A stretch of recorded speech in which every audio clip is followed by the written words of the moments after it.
Merci de nous joindre sur la chaîne nationale pour suivre ce journal. Mais tout d'abord, les titres. La déconfiguration de la brigade de la force d'intervention de la SADC, la République démocratique du Congo s'aligne derrière cette position. Et puis, les transports en commun demeurent un casse-tête pour les Quinois. Le ministre des tutelles étudie les voies et moyens pour remédier à cette situation. Il a visité les dépôts des Transco et a eu un entretien avec le personnel. Mesdames, Messieurs, bonsoir et bienvenue dans ce journal. Et Maître Sylvain Kabouya Moulamba, époux de la sœur biologique du patriarche Étienne Tshisekedi Wamulumba, est décédé. Le chef de l'État, Félix Antoine Tshisekedi Tshilombo, la famille judiciaire et la famille biologique de l'illustre disparu ont rendu les derniers hommages ce samedi au palais de la justice dans la commune de la Gombe. Suivez. La famille présidentielle est en deuil. Le mari de la tante paternelle du chef de l'État, Maître Sylvain Kabouya Moulamba, dit Tanta, a quitté la terre des hommes le 19 août 2020 des suites d'une maladie. Avocat au barreau de Kinshasa-Gombe, ses obsèques ont été organisées à l'esplanade du palais de justice dans le respect strict de gestes barrières à la pandémie du coronavirus. Le président de la République Félix Antoine Tshisekedi Tshilombo s'est joint à la famille judiciaire et biologique du défunt pour rendre les derniers hommages à l'illustre disparu. À son arrivée, le chef de l'État est allé s'incliner devant le corps de feu, l'avocat Sylvain Kabouya, en geste de recueillement, et il a ensuite consolé l'épouse et les enfants du défunt.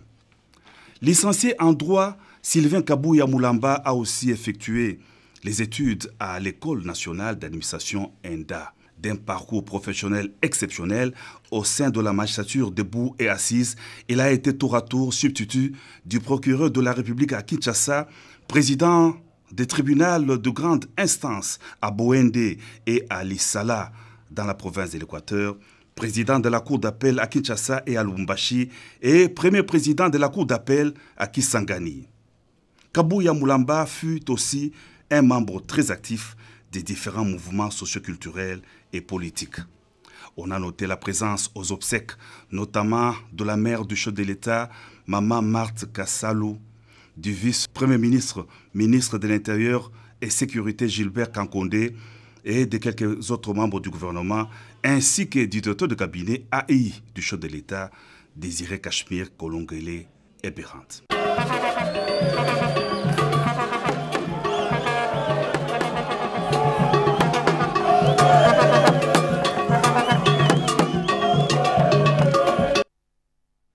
La tradition a été respectée ce vendredi avec la tenue de la 46e réunion du Conseil des ministres présidée par le chef de l'État Félix Antoine Tshisekedi Tshilombo par vidéoconférence. Il y ressort de cette réunion que certains activistes se livrent à des actes répréhensibles tant à Kinshasa qu'à l'intérieur du pays. Le président de la République a instruit les vice-premiers ministres, ministres de l'Intérieur, de mettre ces inciviques hors d'état de nuire. Suivez l'extrait du compte rendu avec le ministre des Médias, porte-parole du gouvernement, David Jolino Makelele. L'activisme de certains extrémistes se réclamant des partis politiques membres de la coalition au pouvoir.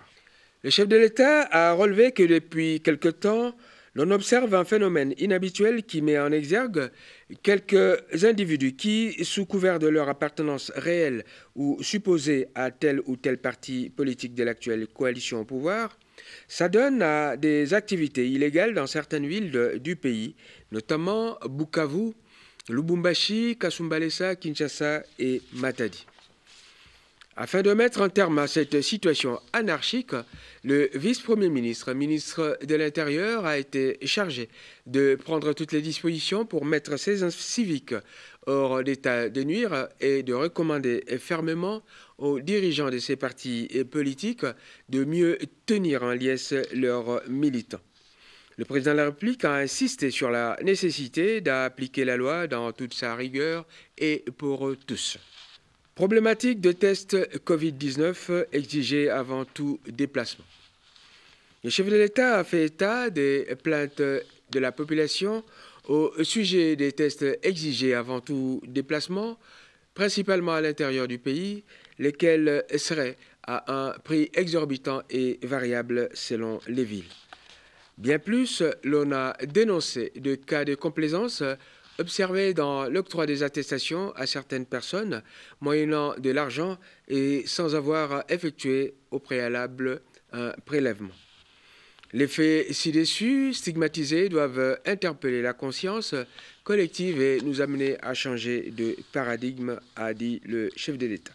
C'est ainsi que le ministre de la Santé a été chargé de veiller à sévir contre les établissements qui se trouveront en porte-à-faux avec les exigences légales en matière d'établissement et délivrance des attestations Covid.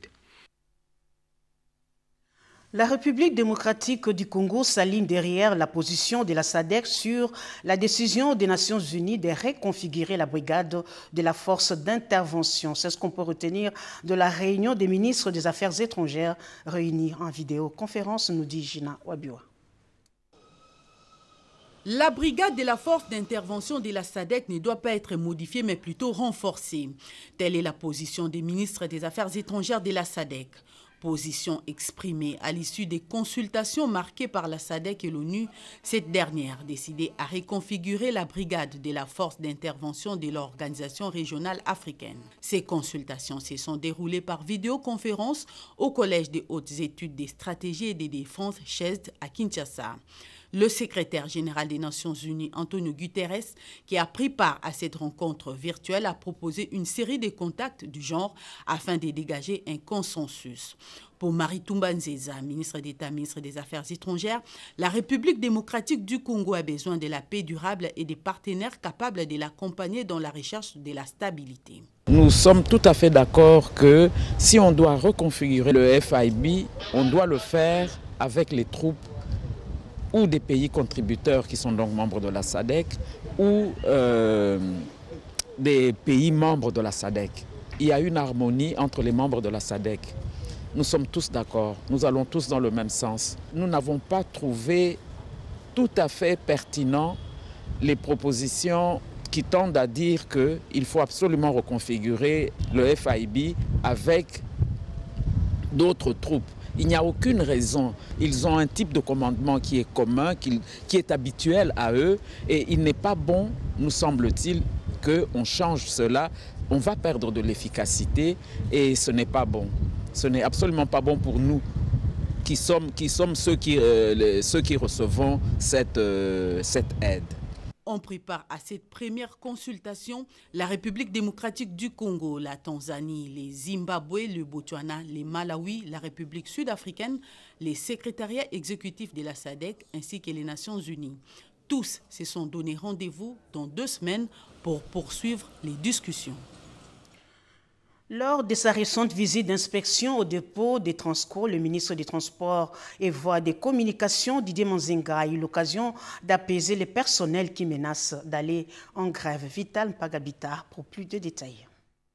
Depuis quelque temps, un climat malsain règne au sein de la compagnie Transco. À la base de cette situation, les travailleurs accusent 6 mois d'impaiement de leur salaire. Ajoutez à cela le dépérissement des charrois automobiles qui s'est vu par surcroît amputé de 3 de ces bus à la suite d'un incendie qui s'est déclaré il y a peu dans l'un des dépôts. Soucieux de la bonne marche de cette société d'importance vitale, le ministre des Transports et Voies des Communications, Didier Mazenga Mukanzu, est descendu sur les lieux où il a échangé avec le président du conseil d'administration, le directeur général des Transco, Blackson Bangui, et le personnel qui tous se plaignent du tarif pratiqué depuis le lancement du Transco il y a 7 ans jusqu'à ce jour, soit 500 francs congolais. Malgré ce tableau sombre, le ministre des Transports et Voies des Communications a apaisé le personnel en annonçant l'achat de plus de 450 bus malheureusement bloqués au port de Brésil pour raison de Covid-19. Concernant les autres aspects de doléances, comme les arriérés des salaires, le ministre des Transports et Voies des Communications a invité le personnel à faire confiance au gouvernement et au comité de gestion qui s'emploient à répondre positivement à leurs attentes, et cela dans les meilleurs délais.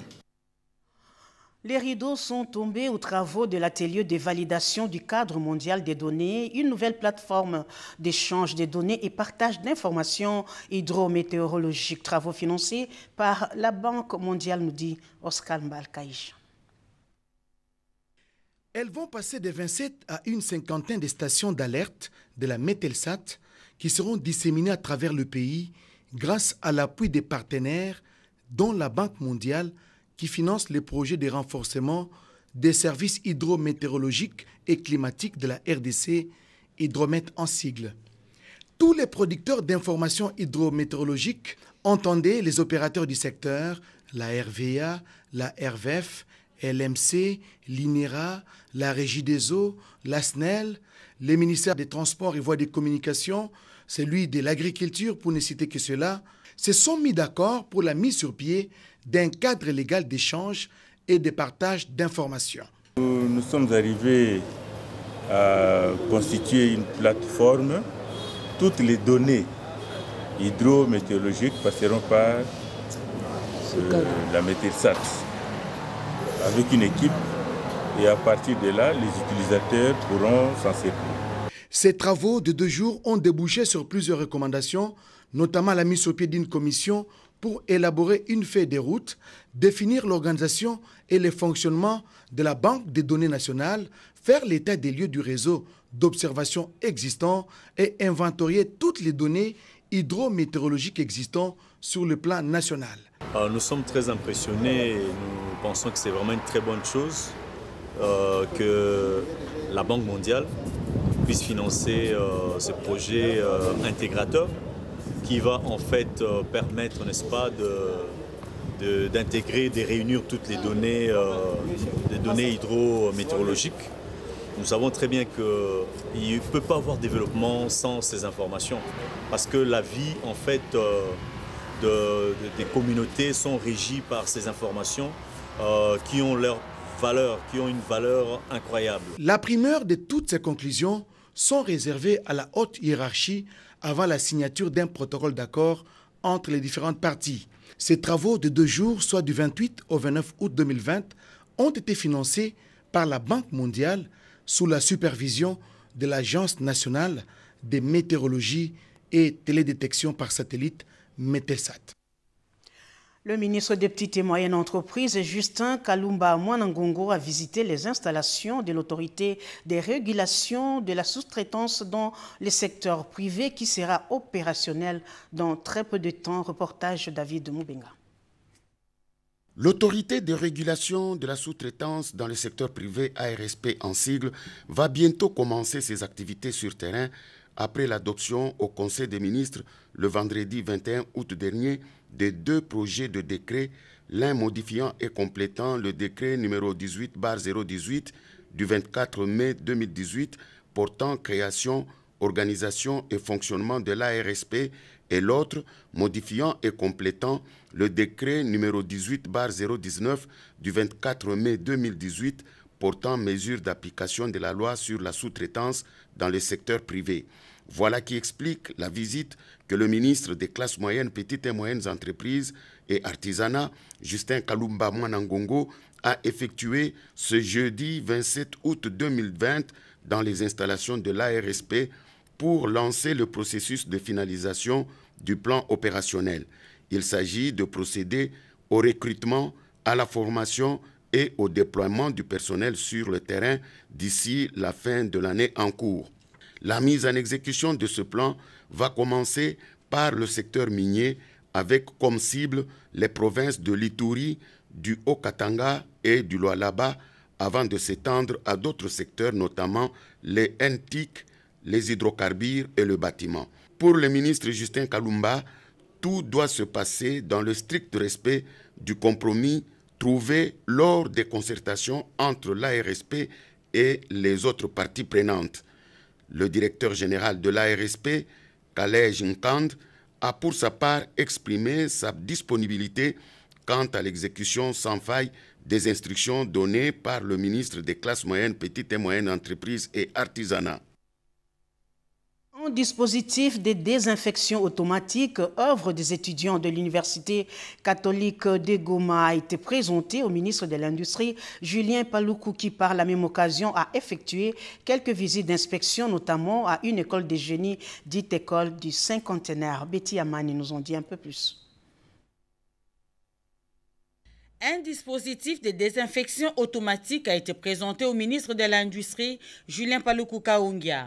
Une innovation des enseignants et étudiants de l'Université catholique, la Saint-Pierre de Goma, à l'issue d'une visite guidée dans cette institution universitaire. Juste après, le ministre s'est rendu à l'école du cinquantenaire qui forme le génie civil dans plusieurs domaines techniques, notamment l'aviation. À ce jour, cette institution éducative a déjà produit 4 pilotes, dont une fille, fruit d'une formation exceptionnelle de qualité. Cette école qui fait la fierté de la RDC figure parmi les réalisations phares de Julien Paluku Kaungia lors de ses 12 ans passés à la tête du Nord Kivu. J'ai organisé en décembre 2019 une masterclass de l'innovation et de l'invention, mais on n'a pas suffisamment eu de gens venus de l'intérieur étant donné que c'était la première expérience. Nous allons organiser la deuxième expérience, nous comptons aussi le faire cette année, mais avec une innovation dans la méthodologie, c'est-à-dire organiser au niveau de chaque province une présélection.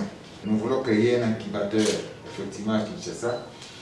Et là, l'Organisation des Nations Unies pour le développement industriel a déjà consenti 9 millions de dollars qu'elle va mettre dans cet incubateur pour essayer un peu de suivre tous les inventeurs, les innovateurs congolais qui se distinguent.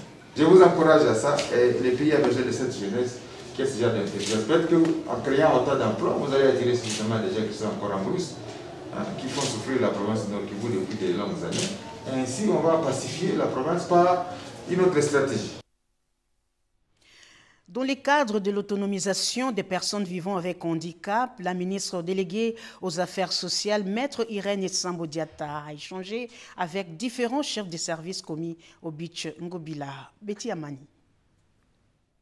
Aider les personnes vivant avec handicap à quitter la rue et à retrouver leur autonomisation ainsi que leur inclusion, c'est la mission que s'est assignée la ministre déléguée aux Affaires sociales en charge des personnes vivant avec handicap et autres vulnérables.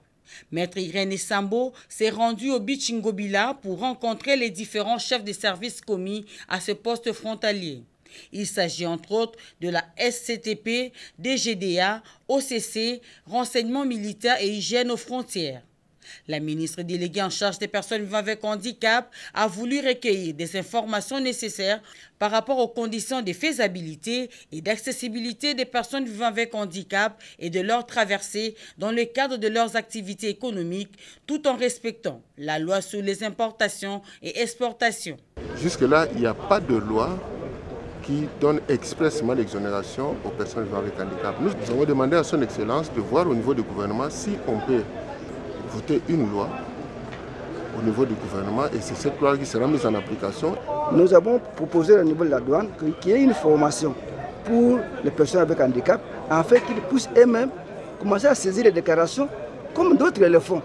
Cette formation sera sanctionnée par l'identification de toutes les personnes vivant avec handicap qui font les trafics Kinshasa-Brazzaville. Au terme d'une mission officielle qui vient d'effectuer à Kinshasa, le gouverneur de la province du Haut-Katanga est arrivé ce samedi à Lubumbashi. Il a donné quelques impressions à sa descente d'avion. Suivez. Nous avons été associés à une série de réflexions à Kinshasa sur la situation qui prévaut à Kasumbalesa. Il était question de passer la situation à revue et nous avons communiqué les décisions qui étaient prises dans le Conseil de sécurité de dimanche où nous avons décidé totalement de mettre fin à ce phénomène de Bilanga et ce qui a été fait. Mais aussi nous devions réfléchir pour voir comment résoudre les problèmes qui se posent au niveau de Kasumbalesa et je crois qu'il y a bien bon nombre de résolutions qui ont été retenues et que nous allons devoir appliquer.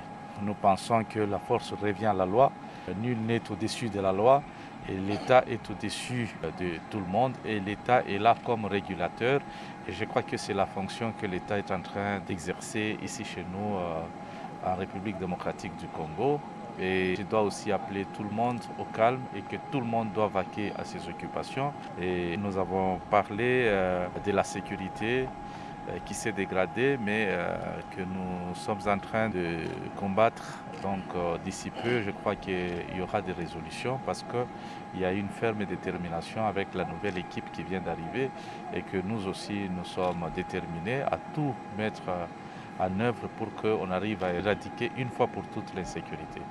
Donc bref, les questions sur lesquelles nous sommes penchés, c'était plus des questions liées à la situation de Kasumbalesa. Un communiqué de presse du ministère des Postes et Télécommunications avant de poursuivre ce journal.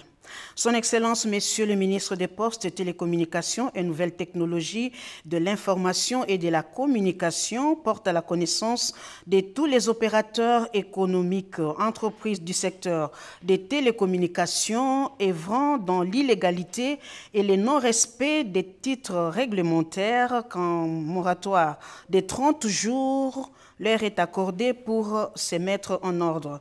Dépassé ce délai, le ministre se réserve les droits d'agir selon la loi en la matière avec toutes les conséquences qui en découlent afin de permettre l'État de recouvrer ce qui est dû au trésor public.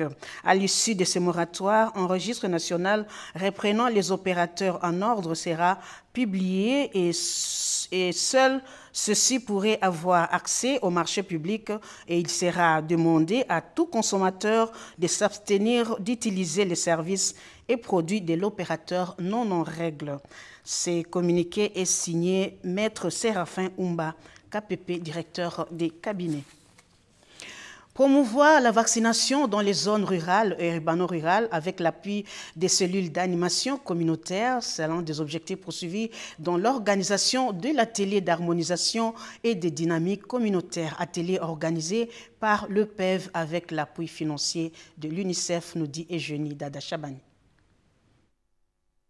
Permettre à tous les enfants de 0 à 23 mois et les femmes enceintes de la République démocratique du Congo d'être immunisés contre les maladies évitables par la vaccination grâce à la sensibilisation des cellules d'animation communautaire dans les zones de santé rurales et urbano-rurales. Ces soucis du Task Force Communication des PEV s'inscrivent dans le cadre de la campagne de promotion de la vaccination des routines et des campagnes de masse, campagne élaborée, campagne menée par le programme élargi des vaccinations en collaboration avec la 5e direction du ministère de la Santé publique. Grâce à l'appui financier de l'UNICEF et des Rich Village, le Task Force Communication des PEV est un atelier d'harmonisation du plan d'action opérationnel de la dynamique communautaire. Cet atelier est présidé par le directeur national adjoint du PEV, Dr Aimé Chikomola. Après avoir suivi la restitution des travaux en commission des membres des Task Force Communication et des cadres de la 5e direction du ministère de la Santé,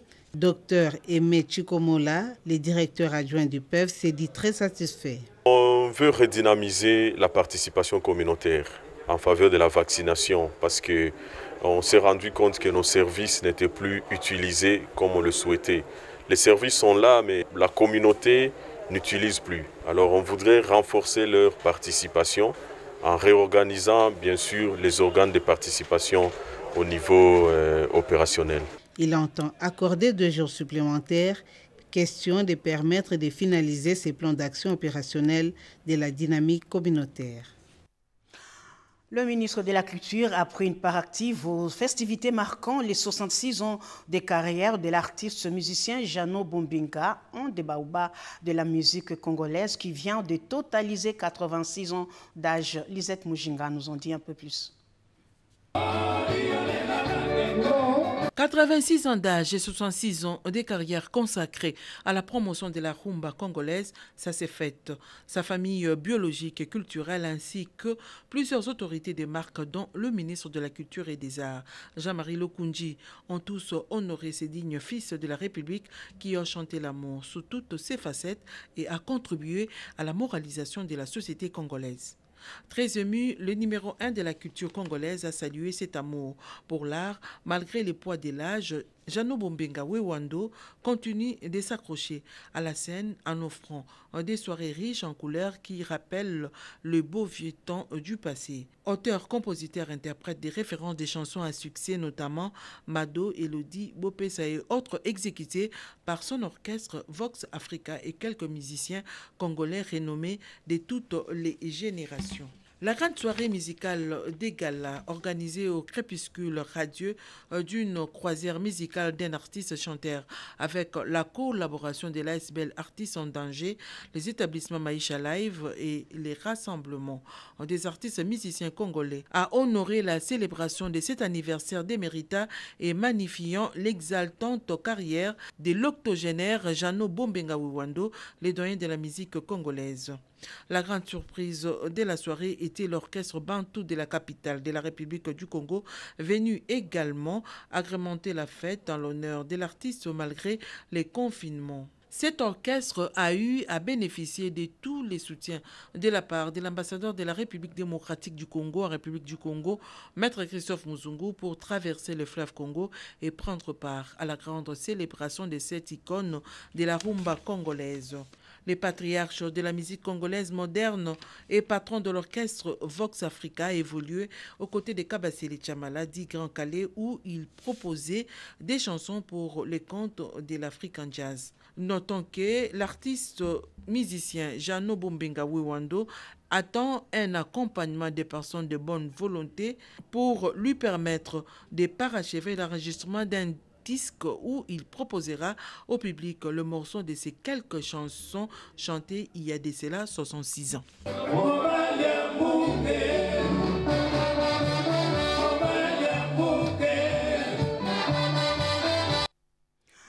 La lutte contre les antivaleurs et la propagation de la pandémie du coronavirus, ce sont là quelques-uns des sujets développés au cours d'un atelier de réarmement moral organisé par l'espace Grand Bandundu.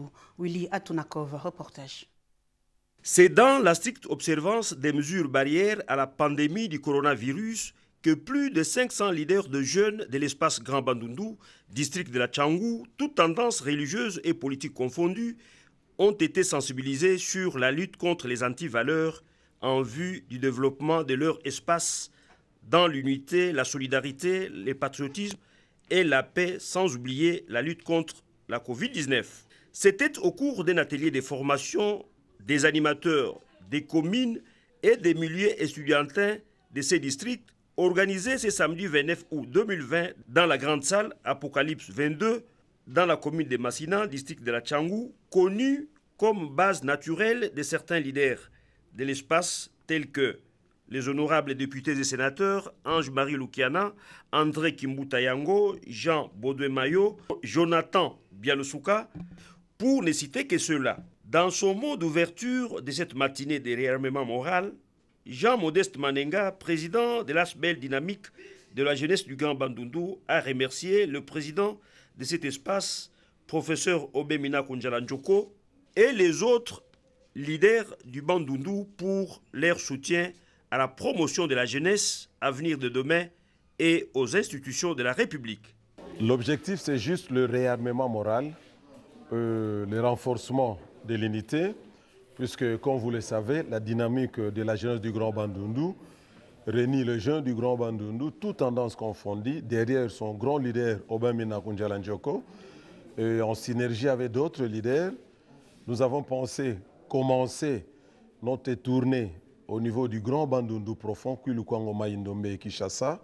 A noter que l'ASBL Dynamique de la jeunesse du Grand Bandundu projette d'installer dans les tout prochains jours les bureaux de ces comités de base à travers les 24 communes de la capitale et toutes les provinces de la République démocratique du Congo, à commencer par les Kwango, les Kwilu et le Maïndombe.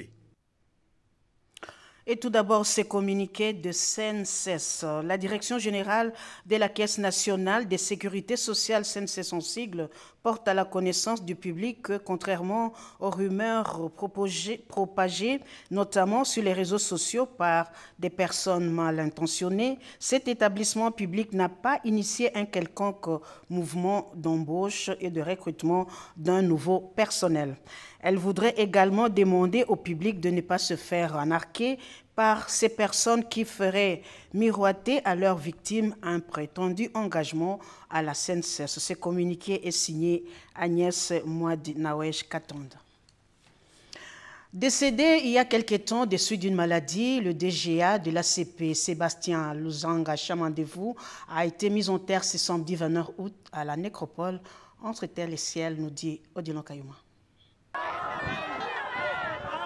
Émotion, tristesse, pleurs, la scène est insupportable à la morgue de la clinique guinoise. Classe politique congolaise, personnel de l'agence congolaise de presse ACP, amis et connaissances, tous inconsolables, ont rendu les hommages à feu Sébastien Luzanga Chamandevou, directeur général adjoint de l'ACP. Tour à tour, ministre, vice-ministre, plusieurs fois directeur de cabinet et conseiller dans les ministères, député national, assistant à l'ISTI IFASIC, porte-parole de la majorité présidentielle sous le régime Kabila, Sébastien Luzanga Chamandevou, au service de la nation congolaise, a ravi presque tous les échelons.